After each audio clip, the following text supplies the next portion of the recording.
programador, meu nome é Patrick Spack, bem-vindo à Escola de Código. Bom, ontem a gente viu um desafio, né? Perguntei se vocês aceitavam um desafio aí sobre programação. Espero que vocês tenham aceitado. Esse desafio é bem importante assim para você aprender a programar bem. E hoje a gente vai começar a ver algumas coisas mais legais aí sobre programação. A gente vai aprender agora a parte de funções em programação. Então eu vou explicar para vocês o que são funções, como elas funcionam, e como esse vídeo ele pode ser um pouquinho mais longo, eu vou dividir esse vídeo em várias etapas, né, em várias partes. Então hoje a gente vai ver a parte 1 de funções em programação.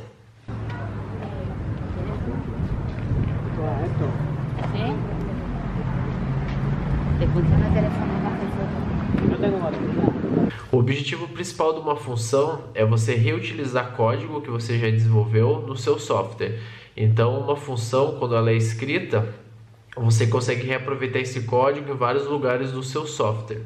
A função, ela sempre vai receber uma entrada, que em inglês a gente chama de input, vai fazer o processamento dessa informação, que esse processamento é feito dentro da função, e o resultado final, que é a saída do dado, a gente chama de output.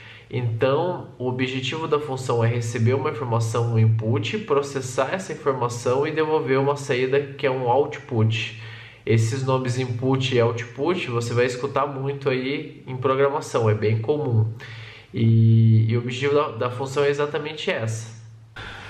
O funcionamento de uma função é muito parecido com a função da matemática. Então, por exemplo, vou deixar aqui no canto uma função da matemática, que é f de x igual a x vezes 2. Essa é uma função que ela aparece muito na matemática. E na programação você pode ter uma função como essa também, que o objetivo dela é receber um número, que vai entrar nessa variável x, e multiplicar por 2. Então essa é uma função simples, que ela recebe uma entrada, qualquer número, 1, 2, 3, 4, 5, que é um input. Ela faz uma conta que multiplica esse valor por 2 e devolve uma saída que é um output, que é o número multiplicado por 2.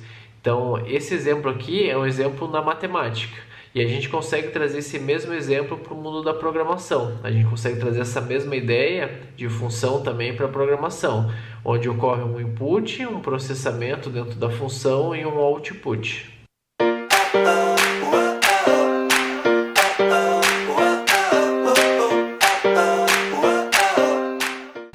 A gente trazendo esse código para o mundo da programação seria da seguinte forma: para você escrever uma função em programação, em Python, por exemplo, você vai usar o keyword que é def, que é para você definir essa função, def, e você vai colocar o nome da função, abre parênteses, você pode passar um parâmetro, e dentro da função você pode ter o código que você quer executar, o código que sua função precisa fazer para retornar algum resultado.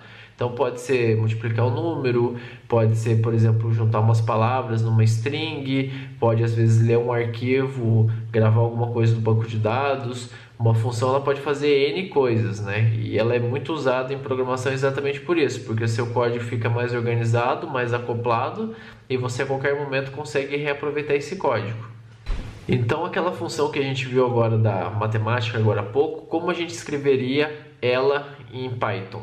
Então a gente poderia colocar def, f, que é o nome da nossa função, abre parênteses x, recebe a variável x, 2 pontos, e aí dentro a gente coloca return x vezes 2. O return quer dizer que a gente vai devolver um output, uma saída dessa informação. Então essa função ela recebe o número, que é o x, que entra como um parâmetro da função, e esse return ele está fazendo esse processamento.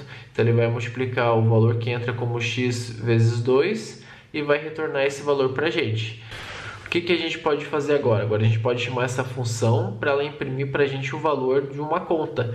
Então, por exemplo, a gente pode criar uma variável result, que significa resultado em inglês, igual f de 4, e aí a gente pode imprimir esse resultado. Então a gente pode dar um print result, e aí ele vai imprimir para a gente o número 8, 4 vezes 2, que vai dar 8. Então fica um código bem acoplado, um código assim bem organizado, e a gente consegue aproveitar essa função agora para qualquer número.